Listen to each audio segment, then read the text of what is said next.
Welcome to another episode of the Futurum Tech Podcast. I'm your host, Keith Kirkpatrick, Research Director, Enterprise Applications with the Futurum Group. Today, we're going to dive into an interesting topic that will be particularly timely and interesting to mid-market and SMBs. One of the key challenges faced by mid-market and SMBs revolves around conducting a digital transformation efficiently and effectively. Now, naturally, organizational leaders are focused on the incredible capabilities being offered by all types of vendors, particularly around the use of artificial intelligence, smart automation, and omnichannel engagement. Every day, it seems like a new product or feature is introduced as a magic bullet that will instantaneously improve worker efficiency, reduce operational costs, and drive customer experience and NPS scores to the stars. However, organizations would be really wise to consider taking a more strategic approach to incorporating technology, focusing on driving incremental improvements, managing costs, and keeping business goals as the organization's North Star, rather than homing in on a particular technological capability or feature set. So to help me dive into this topic, I'm joined today by Gina Whitty, Product Management, CCaaS and AI at GoTo, a SaaS and cloud-based remote work platform for collaboration and IT management, including contact centers. Gina is a veteran product manager with many years of experience in the CX space, having worked at startups through enterprise companies. Gina, thanks for joining me today. Thank you so much for having me. This is a subject I'm really passionate about, so love to always have that discussion with like-minded people, right? Absolutely, absolutely. So let's just dive right in and talk about sort of the current state in the market, particularly focused on the current needs and challenges contact center operators, particularly those that serve SMBs and mid-market companies. Where are they succeeding and in which areas are they really seeking to drive improvement? Yeah, so this is a great question, and as I look back at my career servicing enterprise customers and SMBs, I think it really comes down to understanding for smaller businesses that every call counts, every contact is really really important, right? Sometimes with enterprise or larger volume customers, you get a lot more feedback and calls, and you could there's a higher margin for error. But Sure. small businesses, right? We all interact with them every day. It really comes down to that personal touch, and I think they feel that pressure as well, right? Making sure that every call is handled well, and it's not just in the moment, right? They've got Mhm. a lot on their plates when it comes to the staffing and providing the needs for those individual reps. I'd be remiss if we didn't talk a little bit about COVID and all the disruption that had in the market. Adjusting to remote workforce is still a thing. And so that's really, there's parts of the technology that SMBs and mid-market companies are adopting well, and they're starting to really, get up off the ground in some of these newer technologies. But managing those people and their processes is just as vital and yeah, required for every step along the way. Right. It's interesting you're mentioning things like if you look at the differences between, say, an enterprise customer and SMB or mid market, where, as you said, every call counts, they need as many at bats as possible. It sounds like they really need to have a solution that lets them strategically approach this idea of digital transformation instead of just taking a one size fits all, let's deflect every call possible so we can hit our KPIs. Yeah, absolutely. And, a lot of times it's about meeting the customer where they want to be met, right? In the channel, is your business, more focused towards millennials, or do you have an older audience? And, what are the channels or capabilities that they're most interested in? So understanding that and, meeting the customer with those technologies is super important. Yeah, the technology piece is certainly important, but as you rightly state, it's also about people, it's also about processes and balancing all of that. One of the things that I've noticed, and I'm sure you have as well, is particularly over the last year, there's been this massive focus on generative AI and what it can do, or what they promise it can do for organizations. I'm just curious about whether or not you think that a lot of the contact centers that your company works with, are they really ready for it? Or is there something that they need to do, to prepare? Because it sounds great, looking at all the stuff we see on the internet, but I think there's probably a little more to it. Yeah, a little bit. Like you said in the intro, there's no silver bullet, right? And a lot of people are promising that Gen AI will be that, but there's a little bit of steps to go through, and but the most exciting thing that really gets me up in the morning is that barrier to entry for SMBs and for mid-market to, dip their toe into the AI pool, it has really, really significantly lowered, right? We're seeing Mhm. solutions that are much lower cost, more easily implemented, and that bring higher value, higher accuracy, and, better customer experiences, right? I mean, in the old days of communicating with bots and stuff, that they were treacherous for Oh, it sometimes, right? And took a lot of cost in implementation. So, as that barrier is lowering, and SMBs and mid market companies are starting to look at what can they adopt. It's really important to think about the other parts of your business that are going to need to center around that North Star, right? Are your people already focused around digital interactions, and are they off just pure phone experiences, right? Because a lot of the agents or bots that you can employ for that automation and those call deflections, right? I mean, those can be digital chats, they can be the calls. So just understanding again those channels where your customers need to be met, I think is super important. And then getting the once the people and your agents and everyone are centered around those experiences, then you understand how various processes may need to mature in your organization as well, right? Are you looking at quality management across all channels and making sure that your evaluations and such rise to the need of those very new technologies and people responsibilities.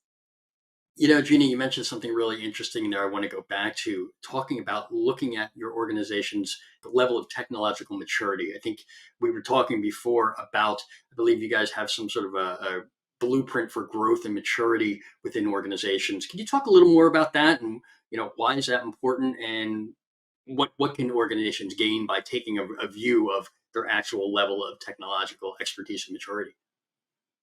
Yeah, definitely. So, I mean, at the heart of all of it, I think it has to do with the golden um, KPI that customers want to get to in their contact centers, right? Which is reducing cost and reducing those handle times. So, as the kind of the beginning stages, right, you really establish your phone system, or what that communication with your customers looks like, when you're establishing your customer experience program. And so, as you mature along, you may move away from just a single channel to multiple channels. And really, what's interesting here is how you that solution for communication integrates with your other business solutions.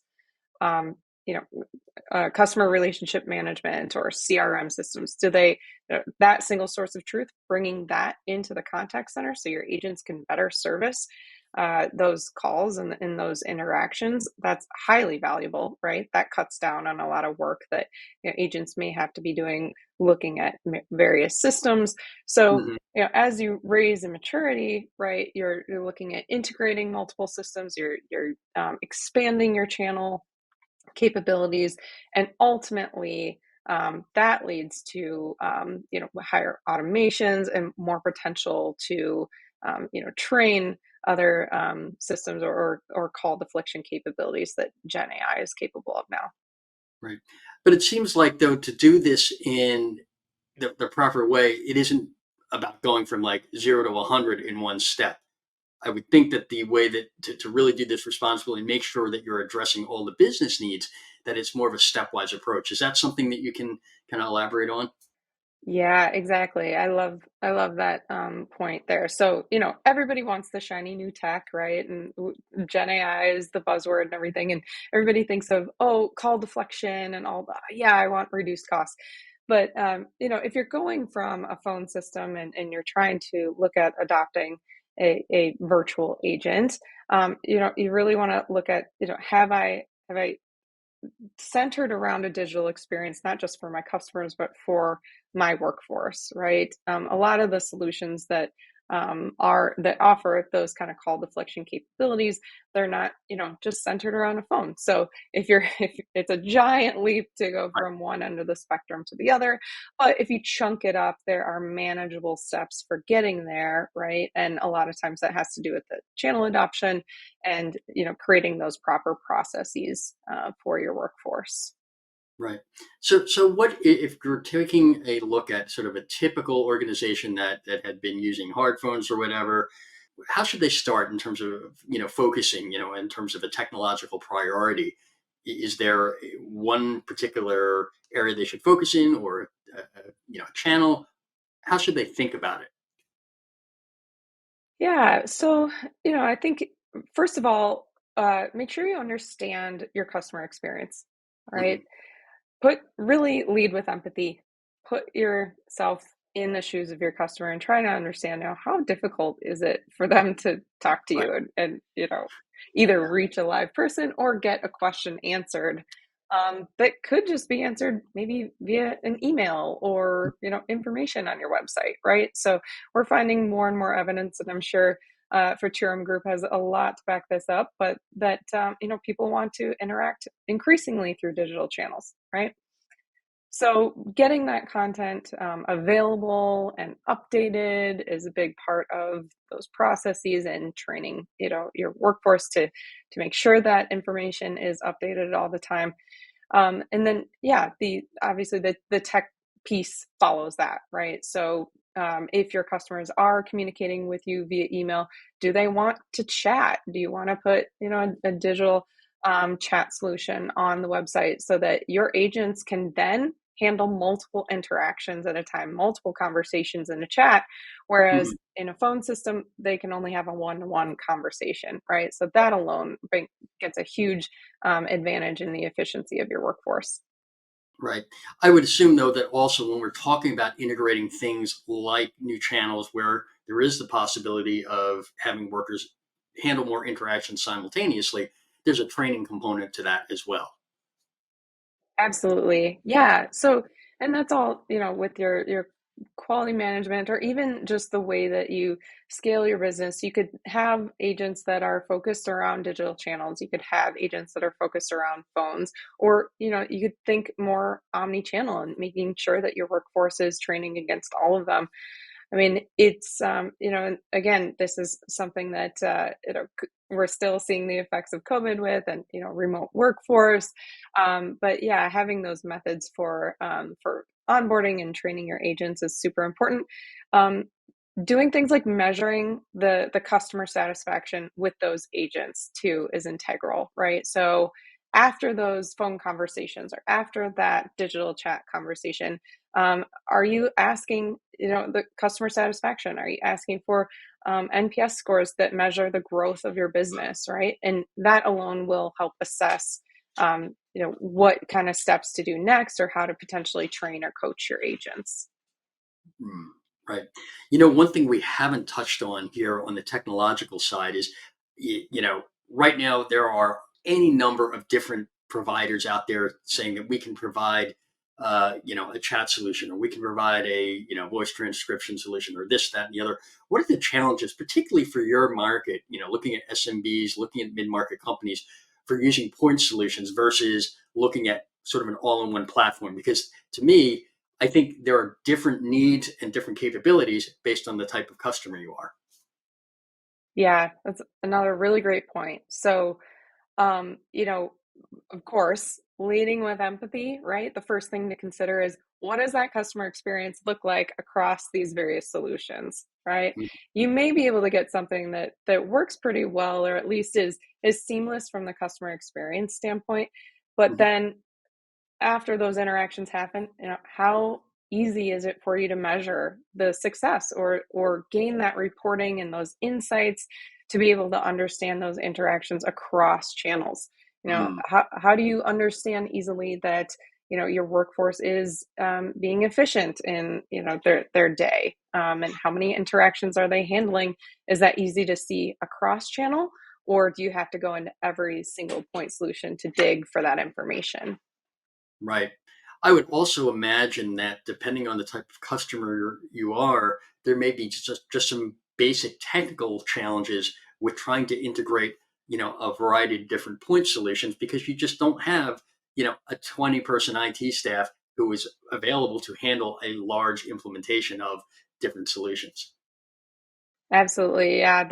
You may look at the price tag of certain point solutions, right? Think, oh, that's really appealing. But I urge, our SMB customers in mid-market, right? Think about the overhead and maintenance, the reliability obviously is number one, right? And the security, there are a lot of great point solutions out there. They've gotten to market really quickly. But, if you're a healthcare provider, if, you are in a business that's sharing or dealing with sensitive information, making sure that that can be handled, in an appropriate way is also very important to that maintenance piece. I'm glad you mentioned security, because that seems to be one of those things that everybody says, yes, yes, we're going to consider, you know, we're going to look at that. But particularly with regulated industries, I have to imagine that should be, if not the top priority, up near the top, just because of the amount of risk that it brings to an organization for ignoring it or not treating it as seriously as possible. Absolutely. Yep. And it comes back to the regulation and the customer experience, right? Making sure that it's all flowing across the board. And, just being aware of the implementation of certain technologies, right? And training your agents to, maybe get the information that they need, but not overshare and put your company at greater risk. So that Mhm. all has to do with those three legs of the maturity model that we were talking about: the people, the processes, and the technology. Right. And I guess the other thing that's also particularly important for, if we think of the world today, you have the Amazons of the world that do sort of mass personalization, but you don't expect that personal touch with Amazon. You expect to deal with a bot, or just it's all automated because they have so many transactions. But for SMBs, operating in a local market or even mid-market companies, I would assume that personalization and real personalization, not sort of, fake, we pulled one piece of data out of the CRM and we're going to use that to personalize, is still important. And that has to also kind of factor in to what channels you use, how you engage, what are some of the rules for doing handoffs or not handing off based on the customer type and the action that the customer is trying to take. Is that, something that's important in the market? Yeah, absolutely. Yep. And I think you touched on it. Customers, they don't expect perfection from your business, but it is all about that personal touch of maybe how you handle everything from a sensitive request and, scheduling update, right, to how you handle a problem. So, Hmm. the personalization piece there is, it's just about, as much about the technology as it is to training your people and providing that. But yeah, the SMBs and mid market, when every call counts, they're a little bit more held to the fire than some of our enterprise customers like Amazon. Right, right. And finally, are there any other, considerations that companies in the space should keep in mind as they are, whether they're looking to modernize their contact center or implement other things to improve the customer experience, that they need to keep in mind as they move forward? Yeah, I mean, I touched on it a little bit, but definitely, think about security, and I think and not just if you're in a regulated industry, right? But think about the solutions you employ and how they would handle your data, and if you are looking at venturing into AI, think about the ethics of it. I think that's scaring a lot of people into adopting AI, but it shouldn't. I mean, it's a little bit of research and a little bit of time spent up front, but making sure that you're contracting with reliable vendors who take ethics and security seriously as well are Mhm. very transparent. So ask those questions, early on in sales cycles, right? Be mindful too, again, about the implementation of a solution. Are you making it clear to your customer that they're interacting with a virtual agent, and being upfront about how you're employing those methods throughout the customer experience is very integral there. Right, right. You just mentioned something really important there in terms of asking the right questions of a potential vendor, particularly around things like guardrails. Because as we've seen through very, very high profile examples, like the Air Canada chatbot, I think there's another one where there was a problem, to put it mildly. I think that's very important, and making sure that the questions are asked and that you're getting the information in terms of what strategies, not specific things necessarily, but what approaches are they going to take, because the technology is evolving. It's not static. Yep. Well said. I mean, I couldn't have said it any better myself, but absolutely. We don't need to, yeah, I have more examples out there in the market, but as the solutions evolve, there will be additional guardrails put in place. And like I said, vendors who are taking AI seriously are also taking, security and ethics seriously as well. Right. All right. Well, Gina, thank you very much. We have reached the end of our time, but your insights have been very valuable and helpful. So thank you very much. Yes, this was a lovely conversation. Always enjoy speaking with you, and we will definitely talk soon. Sounds Thank you. great. Well, if anyone wants to learn more, please go to GoTo site to learn more about the company and how it is helping SMBs and mid-market companies evolve and undertake digital transformation initiatives. Thanks everyone for joining us. Hit that subscribe button and be sure to check out all of our episodes of the Futurum Tech Podcast and our interview series with insightful leaders from across the tech industry. Thanks, and we'll see you all again very soon.